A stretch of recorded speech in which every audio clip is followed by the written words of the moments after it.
पुदीना देगा नाका नागिना देगा चिकनी चमेली देखी चिकना कमीना देगा चांदनी चिडर होके चीट किया तो सारे तारे बोले गिली गिली अक्खा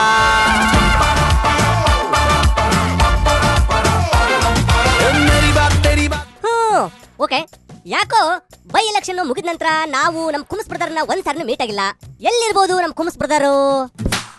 ಹೆಂಗೆಂಗೋ ಇದ್ದೋ ನಾನು, ಹೆಂಗೆಂಗೋ ಬೆಳೆದೋ ನಾನು, ಹೆಂಗೆಂಗೋ ಇದ್ದೋ ನಾನು, ಹೆಂಗೆಂಗೋ ಬೆಳೆದೋ ನಾನು.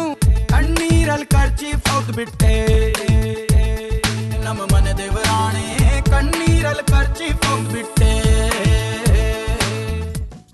ಕುಮ್ಸ್ ಬ್ರದರ್ ಸಾರಿ, ನಾವು MP ರಮ್ಯಾಜಿ ಅವ್ರನ್ನ ಮೀಟ್ ಆಗಕ್ಕೆ ಡೆಲ್ಲಿಗೆ ಹೋಗಿದ್ವಿ. ಹಂಗಾಗಿ ನಿಮ್ಮನ್ನ ಮೀಟ್ ಆಗ್ಲಿಕ್ಕೆ ಆಗಿರ್ಲಿಲ್ಲ. ನೀವೇನೋ ಸಿಕ್ಕಾಬಟ್ಟಿ ಡಿಪ್ರೆಸ್ ಆಗಿದ್ರಂತೆ, ಏನ್ ಕತೆ?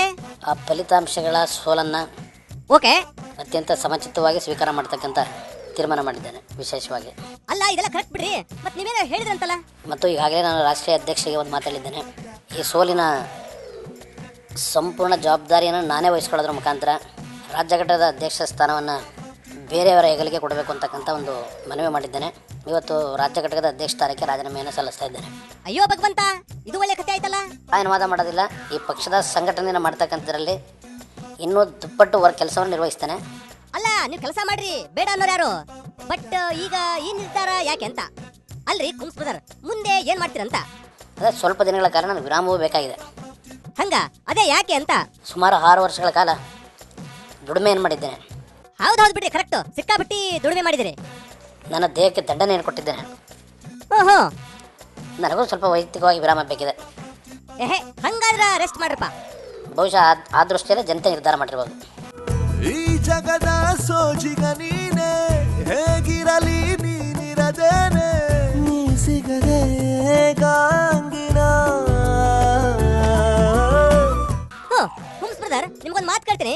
ಅಕಸ್ಮಾತ್ ನಿಮ್ ಜೊತೆ ರೆಸ್ಟ್ ಮಾಡಕ್ಕೆ 8 ಜನ ಬರ್ತೇನೆ ಅಂದ್ರೆ ನೀವೇನ್ ಮಾಡ್ತೀರಿ? ಎತ್ತಾಕೊಂಡು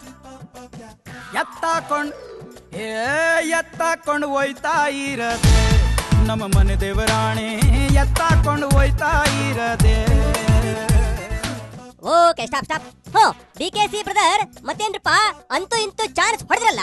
ನೋಡಿ, ನಾನು ಎಲ್ಲರೂ ನನ್ನ ಭಾಳ ತಪ್ಪರ್ಥ ಗ್ರಹಿಸ್ತಾ ಇದ್ದೀರಿ. ಹೌದಾ? ಯಾಕ್ರಿ? ನಾನು ಯಾರಿಗಾರು ನಾನು ಮಂತ್ರಿ ಆಗಿಲ್ಲ, ನಾನು ಅರ್ಜಿ ಹಾಕಿದ್ದೀನಿ, ನಾನು ಮಂತ್ರಿ ಮಾಡಬೇಕು ಅಂತೇಳಿ ಒತ್ತಡ ತಂದಿದ್ದೀನಿ ಅಂತ ಹೇಳ್ತಾ ಇದ್ದೀನ? ಅಲ್ಲ, ಹಂಗೆ ಹೇಳಿದ್ರಿ ಅಂತ ನಮಗೂ ಯಾರೋ ಹೇಳಿದ್ರಪ್ಪ. ನಾನು ಯಾವ ಕಂಡೀಷನು ಯಾವತ್ತೂ ಮಾಡ್ದೋನಲ್ಲ. ಇವತ್ತು ಇಲ್ಲ, ಮುಂದೆನೂ ಇಲ್ಲ, ನಾಳೆನೂ ಇಲ್ಲ. ನಮ್ಗೆ ಗೊತ್ತಿರಲಿಲ್ಲ ಬಿಡ್ರಿ ಇದೆಲ್ಲ ನಿಮ್ಮ ಬಗ್ಗೆ. ಹಂಗಂದ್ರೆ ನಿಮ್ಮ ಕತೆ ಪಕ್ಷ ಯಾವ ಸಂದರ್ಭದಲ್ಲಿ ಯಾರನ್ನ ಎಲ್ಲೆಲ್ಲಿ ಉಪಯೋಗಿಸ್ಕೊಳ್ಬೇಕು ಅಂತ ಅವ್ರಿಗೆ ಗೊತ್ತಿದೆ, ಅವರು ಉಪಯೋಗಿಸ್ಕೊಳ್ತಾರೆ. ಹೋಗ್ಲಿ ಬಿಡ್ರಪ್ಪ. ಅಲ್ರಿ, ಮತ್ತೆ ಅದ್ಯಾರೋ ಹೇಳಿದ್ರು ನೀವೇನೋ ಶಾಸ್ತ್ರ ಗೀಸ್ತ್ರ ಅಂತ. ಭವಿಷ್ಯಗಾರನಲ್ಲ, ಇಲ್ಲ ನನ್ನ ಹತ್ರ ಇಲ್ಲಿನೂ ಮಾಡಿಕೊಂಡಿಲ್ಲ, ಇಲ್ಲ ಅಂದರೆ ಗಿಳಿನೂ ಮಾಡಿಕೊಂಡಿಲ್ಲ.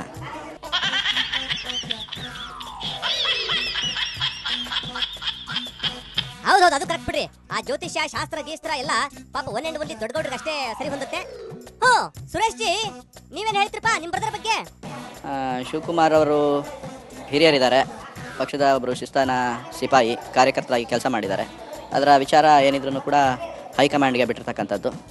ಹಂಗ ಆಯ್ತಪ್ಪ. ಏನ್ ಮಾಡೋದು, ಈ ಪಾಲಿಟಿಕ್ಸ್ ನಲ್ಲಿ ಯಾರ್ಯಾರ ಹಣೆಬರದಲ್ಲಿ ಯಾವಾಗ ಏನ್ ಬರ್ತಿದೆ ಅಂತ ಯಾರಿಗ ಗೊತ್ತು? ಸ್ವತಃ ಶ್ರೀಕೃಷ್ಣ ಪರಮಾತ್ಮನಿಗೂ ಕೇಳಿದ್ರೆ ಗೊತ್ತಿರಂಗಲ್ಲ. ಎನಿವೆ, ಇವಾಗ ನಮ್ ಟೈಮ್ ಆಯ್ತು, ಮತ್ ನಾಳೆ ಸಿಗ್ತೇವಿ. ಇವಾಗ ಬರ್ತೇವಿ. ಬೈ.